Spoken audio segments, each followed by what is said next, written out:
সেটাই তো ধর্ম। আমাকে বলেন, আল্লাহকে শুধু ব্যক্তি জীবনের ধর্ম শিখিয়েছে, আল্লাহ রসুলকে শুধু ব্যক্তি জীবনের ধর্ম শিখিয়েছে, সাহাবীরা শুধু ব্যক্তি জীবনের ধর্ম দেখিয়েছে, তারা পারিবারিক শিক্ষা দেখায় নাই, সামাজিক শিক্ষা দেখায় নাই, রাষ্ট্রীয় শিক্ষা দেখায় নাই, রাজনৈতিক শিক্ষা দেখায় নাই, অর্থনৈতিক শিক্ষা দেখায় নাই, বিচারিক শিক্ষা তো দেখায় নাই, সভ্যতা সংস্কৃতির শিক্ষা দেখায় নাই। তা আল্লাহ দিলেন এতখানি, আপনি দিলেন এতটুকু।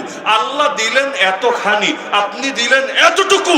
এটাকে ধর্মীয় স্বাধীনতা বলে নাকি গলার মধ্যে গোলামের জিনজির পরানো বলে? আর কত মায়ের বুক খালি করা হলো ওদেরকে জঙ্গি মনে হবে তোমাদের চোখে? আর কত ঘরবাড়ি উচ্ছেদ করা হলো ওদেরকে জঙ্গি মনে হবে তোমাদের চোখে? আর কত ষড়যন্ত্র চক্রান্ত করলে, আর কত উস্কানি দিলে, প্রচার করলে উগ্রবাদ, ওদেরকে জঙ্গি মনে হবে তোমাদের চোখে? কিন্তু দেখবেন, আপনি শুধু বলবেন যে কোরআন পড়ি আমরা, এই পৃষ্ঠার ভেতরে একই কোরআনের আলোয় রঙিন করতে চাই গোটা দেশটাকে, আপনাকে ঠিকই জঙ্গি বলে জেলে চালান করে দিন। আর দ্বিতীয় হলো রাজনীতি কেন্দ্রিক শিরিক। এটারও তো আমরা শিরিক মনেই করি না। রাজনীতি কেন্দ্রিক শিরিক মানে বাংলাদেশে যে লোকটা রাজনীতি করতে করতে বুড়া হয়েছে, আজকে বাসায় গিয়ে, আমার কথায় যদি সন্দেহ হয় যে হুজুর দূর থেকে এসে কি বলছে না বলছে, আজকে বাসায় গিয়ে বড় কোনো রাজনৈতিক নেতার নাম্বারে একটা ফোন দিবেন, যদি ডাইরেক্ট মহব্বতের সম্পর্ক থাকে, না হলে আবার দিতে যায়েন না, পরে আবার জেলের ভাত খাওয়া লাগবে।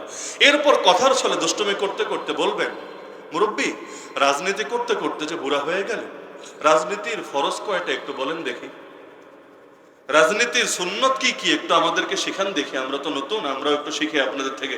রাজনীতির ক্ষেত্রে হারাম আর মাকরু কি কি, এইটা আমাদেরকে একটু আইডিয়া দেন দেখি। আজকে এই প্রশ্নটা করবেন, সবাই আপনাকে জবাব শুনিয়ে দিবেন সুন্দরভাবে, তাই না? আলহামদুলিল্লাহ, জবাব দিবেন আপনার। অথচ নামাজ রোজার যেমন ফরজ ওয়াজিব আছে, রাজনীতির ফরজ নাই, রাজনীতির সুন্নত নাই, রাজনীতির ক্ষেত্রে হারাম মাকরু নাই, অবশ্যই আছে, কিন্তু এটার ইলমও আমাদের নাই, এটার খবরও আমাদের নাই, এটার জ্ঞান আমাদের নাই। কারণ আমরা ইসলামকে সীমাবদ্ধ করে ফেলেছি ওই বাংলাদেশে ৭২-এর সংবিধান, যে সংবিধানের মহব্বতকারী এখন নতুন নতুন বহুত পাওয়া যাচ্ছে মাশাআল্লাহ। এই সংবিধান অবশ্য মহব্বত থাকার কথা, কেন জানেন? যে কোনো জিনিস আমরা যেটা করে অভ্যস্ত, অনেক মুরব্বী এমন আছে বাটন ফোন টিপে অভ্যস্ত, আমার আত্মীয় স্বজনের মধ্যেও আছে, এদেরকে যদি বলি আইফোন কিনে দিব একদম 17 প্রো ম্যাক্স, বলবে না বাবজান আমার এটা দরকার নেই। কেন? কারণ কিনে দিলে হুদাই এই জিনিসটা পরে থাকবে, আমি তো কলটাও রিসিভ করতে পারবো না। বহুত মুরব্বী আছে ওই অ্যান্ড্রয়েড ফোনে বা স্মার্টফোনে কল রিসিভ করতে জানে না, ওই ফোন আসলে এমন জোরে টিপ মারে, যত জোরে শক্তি আছে টিপ দেয়, তো টিপ দিলে তো কাজ হবে না, একটু হয়তো তাকে স্ক্রল করতে হবে, একটু অন্য সিস্টেম করতে হবে, কিন্তু এই সিস্টেমটা তারা এখনো বুঝে ওঠে না। সে যেটা জানে সেটা তার কাছে সহজ লাগে, সে তার সহজতার বাইরে যেতে চায় না। একইভাবে একটা মানুষ মনে করেন, আমি অনেক কষ্ট করে সংবিধানটা মুখস্থ করলাম, আল্লাহ মেধা দিয়েছেন, আমি ভাবলাম অনেক কষ্ট মষ্ট করে মুখস্থ করি।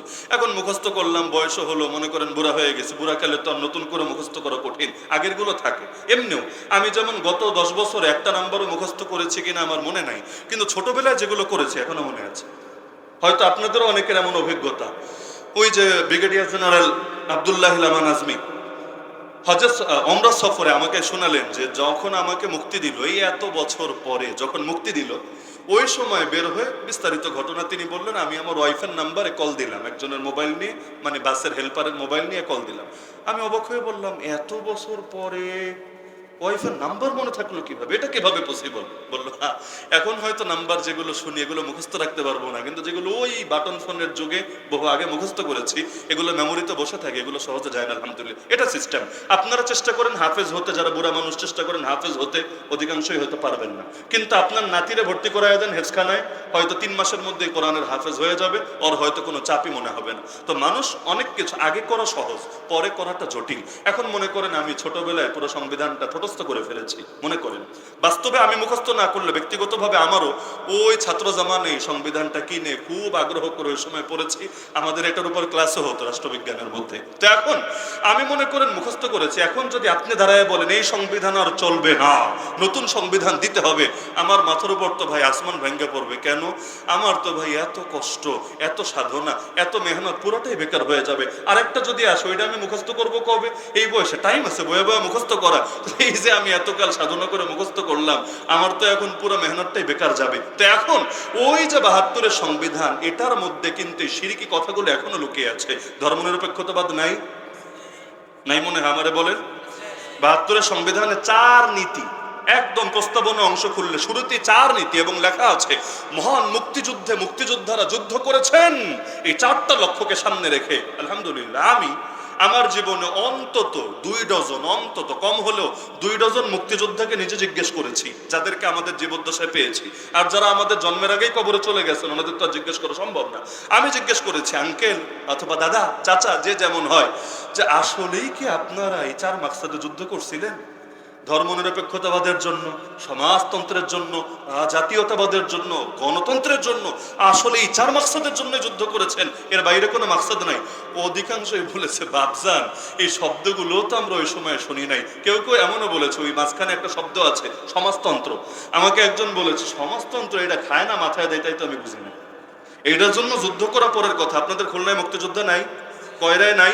আজকে গিয়ে জিজ্ঞেস করেন তো, আজকে গিয়ে জিজ্ঞেস করেন, ওই যে সংবিধানে লেখা আছে আপনারা নাকি 4 মাকসাদে যুদ্ধ করছেন, আসলেই নি এই 4 মাকসাদেই কি যুদ্ধ করছেন? আজকে জিজ্ঞেস করেন, এরপর বাকিটা জবাব আপনারাই পেয়ে যাবেন ইনশাআল্লাহ। তো ওই 4 নীতির মধ্যে ধর্মনিরপেক্ষতাবাদ নাই। ধর্মনিরপেক্ষতা মানে কি? মানে কি? আপনি জিজ্ঞেস করেন যে ধর্মনিরপেক্ষতাবাদ মানে কি, ওরা বলবে না না, ধর্মহীনতা না, ধর্মের দুশ্মনী না, ধর্মকে দূর করে না। তাহলে মানে কি? বলবে মানে হলো ধর্ম থাকবে যার যার জীবনে, রাষ্ট্র চলবে ধর্মের প্রভাব মুক্ত হয়ে। এটাই তো ওদের ধর্মনিরপেক্ষতাবাদের ব্যাখ্যা। ওরা বলবে এটা পশ্চিমের ধর্মনিরপেক্ষতাবাদ না, ওদেরটা আলাদা, আমাদেরটা আলাদা। ওদেরটা হলো ডাইরেক্ট ধর্মের বিরুদ্ধে দুশ্মনী, আর আমাদেরটা হলো ধর্মের বিরুদ্ধে দুশ্মনী না, বরং ধর্মের স্বাধীনতা দেওয়া। এই ব্যাখ্যাই তো দেওয়া হয়। অথচ আমাকে বলেন, ধর্ম বলে কাকে? আল্লাহ যেটা কোরআনে শিখিয়েছেন সেটাই তো ধর্ম, নবীজি যেটা তার হাদিসে বলে গিয়েছেন সেটাই তো ধর্ম, সাহাবীরা যেটা পালন করেছেন সেটাই তো ধর্ম। আমাকে বলেন, আল্লাহকে শুধু ব্যক্তি জীবনের ধর্ম শিখিয়েছে, আল্লাহ রাসূলকে শুধু ব্যক্তি জীবনের ধর্ম শিখিয়েছে, সাহাবীরা শুধু ব্যক্তি জীবনের ধর্ম দেখিয়েছে, তারা পারিবারিক শিক্ষা দেখায় নাই, সামাজিক শিক্ষা দেখায় নাই, রাষ্ট্রীয় শিক্ষা দেখায় নাই, রাজনৈতিক শিক্ষা দেখায় নাই, অর্থনৈতিক শিক্ষা দেখায় নাই, বিচারিক শিক্ষা তো দেখায় নাই, সভ্যতা সংস্কৃতির শিক্ষা দেখায় নাই। তা আল্লাহ দিলেন এতখানি, আপনি দিলেন এতটুকু। আল্লাহ দিলেন এতখানি, আপনি দিলেন এতটুকু। এটাকে ধর্মীয় স্বাধীনতা বলে, নাকি গলার মধ্যে গোলামের জিনজির পরানো বলে? এমনকি জঙ্গি বলে কারে? কেউ যদি বলে আমরা বাংলাদেশকে একটা ইসলামী রাষ্ট্র বানাতে চাই, জঙ্গি বলে না? আরে বলে না? অথচ কেউ যদি শাহবাগে দাঁড়ায় বলে আমরা এই দেশটাকে একটা সমাজতান্ত্রিক রাষ্ট্র বানাতে চাই, আরেকজন দাঁড়ায় যদি বলে আমরা এই দেশকে একটা নাস্তিক্যবাদী রাষ্ট্র বানাতে চাই, আরেকজন দাঁড়ায় যদি বলে আমরা এই দেশকে একটা সেকুলার রাষ্ট্র বানাতে চাই, দেখবেন কেউ ওদেরকে জঙ্গি বলবেন। এমনকি পার্শ্ববর্তী রাষ্ট্রে এখন তো নিয়মিতই বিজেপি আরএসএস বলে আমরা অখণ্ড ভারত বানাতে চাই, যেটা হবে রাম রাজ্য। ডাইরেক্ট ক্লিয়ার বলে। এমনকি গুগলে সার্চ করেন, আপনি একটু ঘাটাঘাটি করলে পাওয়া যাবেন ওই রামরাজ্যের সম্ভাবনাময় ম্যাপ কি হবে সেটা পর্যন্ত ওরা প্রকাশ করে দিয়েছে। বিজেপির নেতারা সম্ভাব্য ম্যাপ কি হবে, ওই ম্যাপের মধ্যে 8টা দেশকে ঢুকিয়েছে অখণ্ড ভারত। ইসরায়েল যেমন স্বপ্ন দেখে সব দখল কইরা, এখন আছে ছোট ইসরায়েল, এক সময় হবে দ্য গ্রেট ইসরায়েল, আমাদের পাশেও আরেকটা ইসরায়েল বসে আছে, এরাও স্বপ্ন দেখে। এখন আছে ছোট, যদিও ছোট না, কি বিশাল, কিন্তু স্বপ্ন দেখে। এখন আছে ছোট, কিন্তু শীঘ্রই হবে মহা বড়, এবং তার মধ্যে 8টা রাষ্ট্র থাকবে। একটা তো ওরা যা আছে আছেই, পাশাপাশি আরো 7টা রাষ্ট্রের নাম লিখেছে। এর মধ্যে বাংলাদেশও আছে, মিয়ানমারও আছে, ওদিকে নেপাল, শ্রীলঙ্কা, ভুটানও আছে, পাকিস্তান কি আর ছাড়ে নাকি ওরা? আর সর্বশেষ নামটা বড় মজার, আফগানিস্তানও আছে। আমার ওই দিনটা দেখার স্বপ্ন জাগে মাঝে মাঝে, যে এই দিনটাতে ওরা গিয়ে আফগানিস্তানটাও দখল করার চেষ্টা করবে, গরুর মুত খেয়ে খেয়ে, গরুর গোবর দিয়ে কেক বানিয়ে ভক্ষণ করে গায়ে শক্তি জুগিয়ে ওরা যখন যাবে আফগানিস্তানে যুদ্ধ করতে আর জয় করতে, ওই দিনটা দেখার একটা এশক আর একটা স্বপ্ন আমার ভেতরে মাঝে মাঝে জাগে। আল্লাহ তাআলা দেখানোর তৌফিক দিবেন কিনা আল্লাহ ভালো জানেন। তো এখন ওরা এখানে বসে এই কথাগুলো বলে, কিন্তু কোনোদিন এই বাংলাদেশে কোনো বুদ্ধিজীবীকে বলতে শুনেছেন বিজেপি জঙ্গি, আরএসএস জঙ্গি, নরেন্দ্র মোদী জঙ্গি, অমিত শাহ জঙ্গি বলতে শুনেছেন? আর কত মায়ের বুক খালি করা হলো ওদেরকে জঙ্গি মনে হবে তোমাদের চোখে? আর কত ঘরবাড়ি উচ্ছেদ করা হলো ওদেরকে জঙ্গি মনে হবে তোমাদের চোখে? আর কত ষড়যন্ত্র চক্রান্ত করলে, আর কত উস্কানি দিলে, প্রচার করলে উগ্রবাদ, ওদেরকে জঙ্গি মনে হবে তোমাদের চোখে? কিন্তু দেখবেন আপনি শুধু বলবেন যে কোরআন পড়ি আমরা, এই পৃষ্ঠার ভেতরে একই কোরআনের আলোয় রঙিন করতে চাই গোটা দেশটাকে, আপনাকে ঠিকই জঙ্গি বলে জেলে চালান করে দিন। আর কিছু লাগবে না। এই দেশে জঙ্গি হতে কিছু লাগে না, খালি পূর্ণাঙ্গ ইসলাম চাই বললেই জঙ্গি। তো ধর্মনিরপেক্ষতাবাদ মানে কি? আমি এক ভাষায় বলি, ভাষাটা কারো পছন্দ নাও হতে পারে, আমি এক ভাষায় বলি যে মানলাম পশ্চিমাদের ধর্মনিরপেক্ষতাবাদ বা সেকুলারিজম মানে হলো ধর্মহীনতা, আর তোমাদের ধর্মনিরপেক্ষতাবাদ মানে কি জানো? মানে হলো ইসলামকে চিপায় ফেলে রাখার চেষ্টা করা।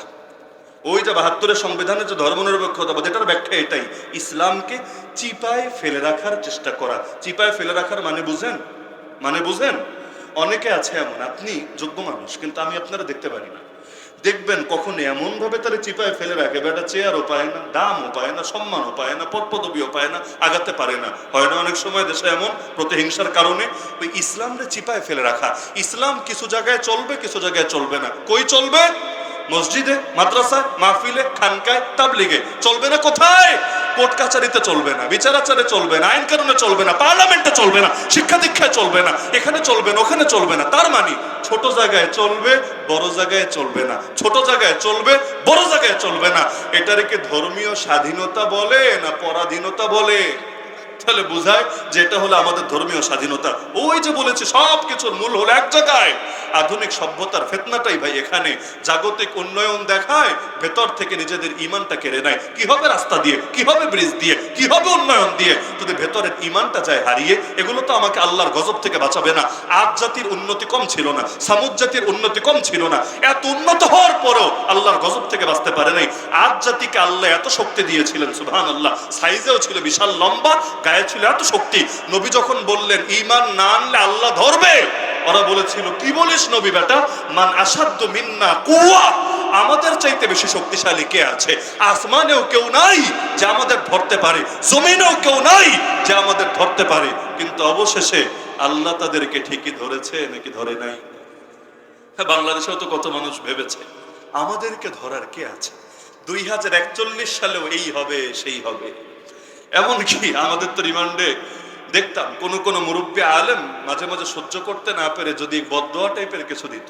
একবার তো সরাসরি দেখলাম একজনকে বলে বসেছে, আমাদেরকে বদদোয়ার ভয় দেখায় না, আপনাদের বদদোয়ায় আমাদের কিছু হবে না, যদি কিছু হতো বহু আগে আমরা ধ্বংস হয়ে যেতাম, কিন্তু এখনো যেহেতু ধ্বংস হই নাই, তার মানে দুই জায়গার যে কোনো এক জায়গায় ঝামেলা হয়, তো আপনারা 2 নাম্বার হয়ে গেছেন, এজন্য শকুনের দোয়ায় গরু মরে না, অথবা আমরা যা করছি এটাই ঠিক, এজন্য আপনাদের বদদোয়া কাজ করছে না। কিন্তু সুবহানাল্লাহ, আলেমরা সেখানে বলে কাজ হয় নাই, কিন্তু আল্লাহর কাছে শেষ রাতে জায়নামাজ বিছিয়ে তাহাজ্জুদ পড়ে ওই যে আল্লাহ বলে বিচার দিয়েছে। আলহামদুলিল্লাহ, আমার আল্লাহ ডাকটা ফিরায় দেয় নাই, এজন্য এমন ভাবে ধরেছে, এমন সময় ধরেছে যেটা কল্পনাও করে নাই। না হলে দুপুরে খাবার রেডি, খাওয়ার টাইমটাও হয় নাই।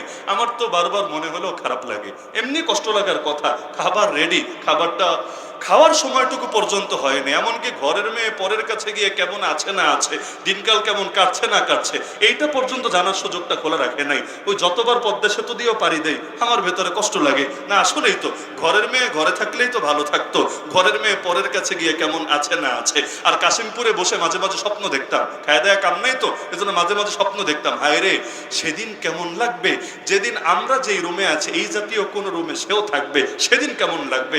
যেদিন আমাদের বিভিন্ন বড় বড় ব্যক্তিদেরকে ফাঁসিতে চড়ানো হতো, চিন্তা করতাম এইরকম ফাঁসির দড়ি যেদিন ওই মানুষের গলাও লাগবে কেমন লাগবে, ভাবতাম আর কি। তবে স্বপ্নটা মনে হয় পূরণ হয় নাই, বাকিটা আল্লাহ রাব্বুল আলামিন ভালো জানেন। তো জাগতিক এই জামানা সবচাইতে বড় ফিতনা এখানে, জগতের উন্নতি করে দেয়, ভেতরের ঈমানটা কেড়ে নেয়। এজন্য আধুনিক জামানায় ওই যে শেষ প্রয়াণ দিয়েছিলেন ঈমান রক্ষায় করণীয় কি, আমাদের করণীয় এটা। এই জামানায় আমাদেরকে আবারও সেই কোরআনের কাছে ফিরে আসতে হবে, যে কোরআন মানার বরকত একসময় আল্লাহ আমাদেরকে আসমানে সেতারা বানিয়ে দিয়েছে। এটা বাদ দিয়ে আর মুক্তির কোনো আশা নেই, কোনো আশা নেই। নবী এবং তার সাহাবীরা যেই কোরআন মেনে, যেই দিন মেনে, যতটুকু মেনে আসমানে সেতারা হয়েছেন, সেই জাহেলি যুগের জাহেলি মানুষগুলো নবীর পরশে এসে আমরাও ওই দিনকে যতটুকু তাদের মতো করে একটা ধরতে পারবো ইনশাআল্লাহ, আল্লাহ আমাদেরকে আসমানে সেতারা বানিয়ে দিবেন।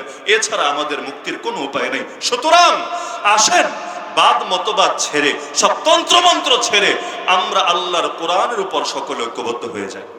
কোরআন কয়টা? কোরআন কয়টা? আর আমাদের দেশে দল কয়টা? কেন? কোরআন যদি একটা হয় তাহলে দল এত হলো কেন? নবীর হাদিসে ব্যাখ্যা আছে। নবী বলেছেন বনি ইসরাইল ভাগ হয়েছিল 72টা, আমার উম্মত ভাগ হবে 73টা। এর মধ্যে 72টাই জাহান্নামে, একটা জান্নাতে। জান্নাতে কারা? যারা আমার এবং সাহাবীদের আদর্শের উপর থাকবে। নবীর আদর্শই তো এই কোরআন নাকি? নাকি আর বাইরে নবীর কোন আদর্শ আছে? নবীর আদর্শই তো এটা, নাকি? কোরআনে যেটা দেখতে পাই লিখিত আকারে, আল্লাহ নবীর জিন্দেগিতে সেটাই ছিল প্র্যাকটিক্যাল রূপে, বাস্তবায়িত রূপে। তাহলে ওই নবীর সেই আদর্শকে যারা মেনে রাখবে এরা চিরকাল একদলই থাকবে। আর যারা এর চাইতে হয়তো এক লাইন বেশি বুঝবে, না হলে এক লাইন কম বুঝবে, তাদের দ্বারাই শুধু দলাদলি আর দলাদলি আর দলাদলি সৃষ্টি হতে থাকবে। সুতরাং আসেন সব দলাদলি খতম করে সব কিছু ছেড়ে ছুড়ে আমরা ফিরে আসি কোরআনের পথে। শেষ করি নবীজির একটা হাদিস শুনি। এই হাদিসটা আলহামদুলিল্লাহ আমার যতবার মনে আসে ভেতরে আলাদা শক্তি জাগে আলহামদুলিল্লাহ। এবং গতকাল একজন মানুষ যখন কাঁদতে কাঁদতে হাদিসটা শোনাচ্ছিল, আমারও চোখে পানি চলে এসেছিল। এটিএম আজহারুল ইসলাম সাহেব, আল্লাহ তাকে নেখায়াত দান করুন। কালকে একটা হজ সেমিনার, আমাকেও আমন্ত্রণ জানানো হয়েছিল সেখানে হাজিদের সামনে কিছু কথাবার্তা বলার জন্য। তো সেখানে প্রধান অতিথি হিসাবে তিনি শেষে আলোচনা করতে গিয়ে যখন এই হাদিসটা স্মরণ করলেন, এর আগে বললেন যে আজকে আমি আপনাদের সামনে কথা বলার কথা না, আমি তো আজকে কবরে থাকার কথা। কারণ সুপ্রিম কোর্টে ফাঁসির রায় বহাল ছিল, এতদিনে হয়তো কার্যকর হয়ে আমাকে ছিলাম, আমি ছিলাম 1 বছর, তিনি 14 বছর। তো একই জেলে তিনি বলেন যে 14টা বছর দোয়া করেছি, আল্লাহ আমার শহীদ হিসাবে কবুল করে নিল। কেঁদে কেঁদে বললেন আল্লাহ আমার দোয়াটা শুনলেন না, আল্লাহ আমার দোয়াটা কবুল করলেন না। না হলে তিনি বলেন যে জান্নাতে যাওয়ার শর্টকাট রাস্তা তো আমি দেখি না, আমাদের মতো পাপীদের জন্য হিসাব দিয়া দিয়া জান্নাতে যাওয়া, ভাই এটা তো বহুত আকাশ কুসুম কল্পনা। কিন্তু জীবনটা যদি আল্লাহর কাছে বিক্রি করে দিতে পারতাম, রক্তের প্রথম ফোঁটা মাটিতে গড়িয়ে পড়ার আগেই তো আল্লাহ মাফ করে দিতেন, আল্লাহ তো বিনা হিসাবে জান্নাতের পাখি বানায় দিতেন। তো লাস্টে তিনি বললেন যে আপনারা নিরাশ হবেন না। এরপর সেই হাদিসটা স্মরণ করলেন, যেটা আলহামদুলিল্লাহ যেদিন থেকে পড়েছি সেদিন থেকে, ওই যে বললাম যতবারই মনে আসে ততবারই দিলের মধ্যে আলাদা শক্তি জাগে আলহামদুলিল্লাহ। আল্লাহ নবীর ভবিষ্যৎবাণী কখনো মিথ্যা হবে?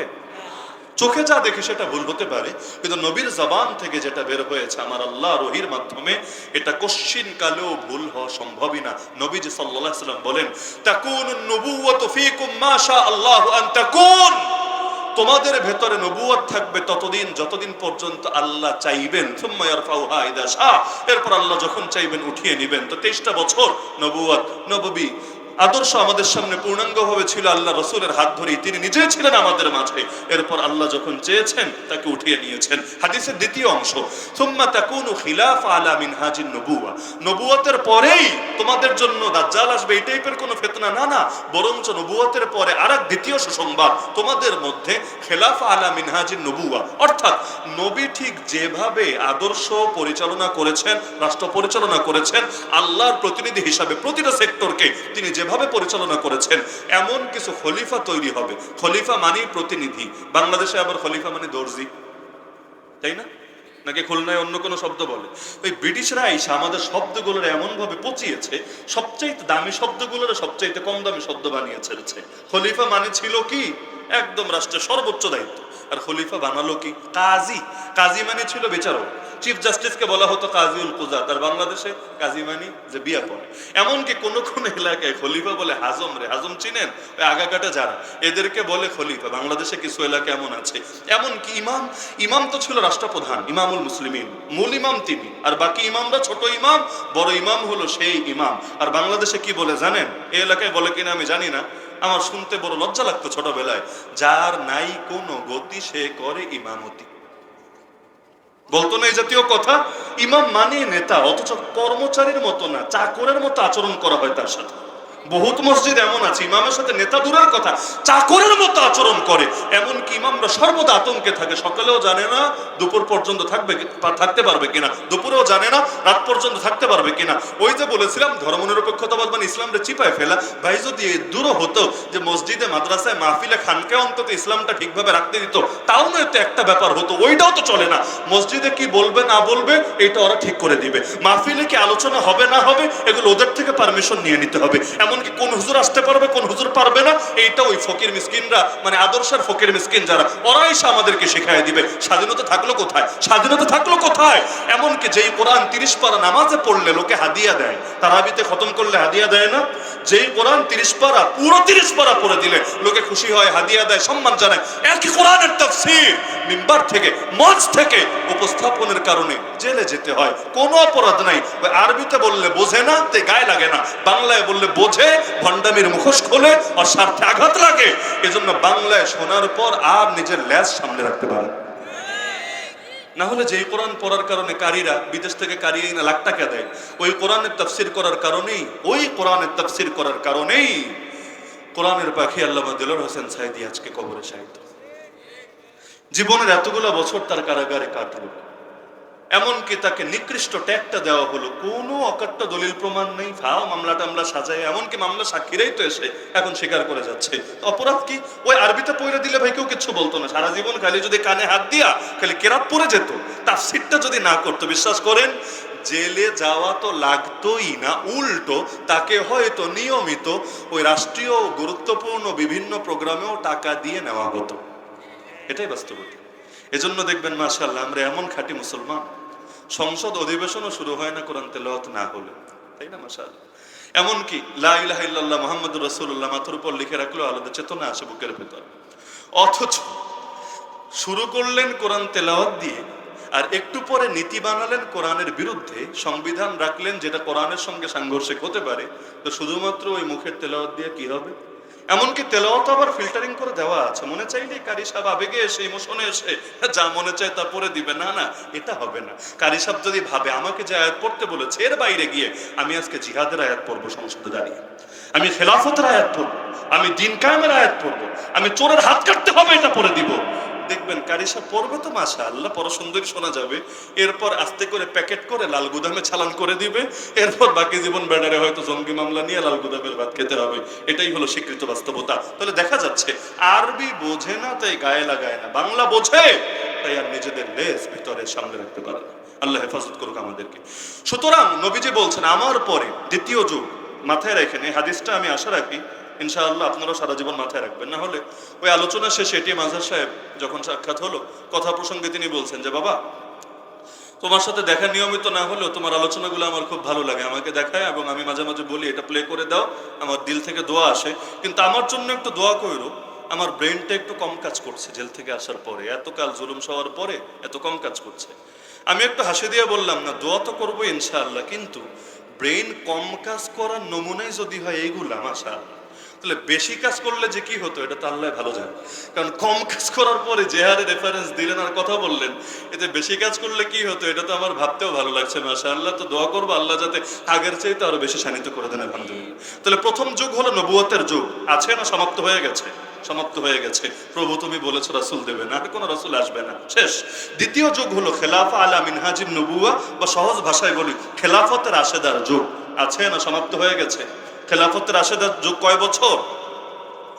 মাশাআল্লাহ 30 বছর। নবুয়তের যুগ ছিল 23 বছর, খেলাফতের রাশেদার যুগ ছিল 30 বছর। আবু বকর, ওমর, ওসমান, আলী রাদিয়াল্লাহু আনহুম আজমাইন, ওনারা চারজন মিলে 29 বছর 6 মাস, আর হাসান রাদিয়াল্লাহু আনহু আরো 6 মাস, এই সর্বমোট মিলিয়ে 30 বছর পুরা। নবীর ভবিষ্যৎবাণী আছে আল খিলাফাতু বাদি 30 সানা, আমার পরে খেলাফতের রাশেদা থাকবে 30 বছর, 30 বছর শেষ। এরপর 3 নম্বর যুগ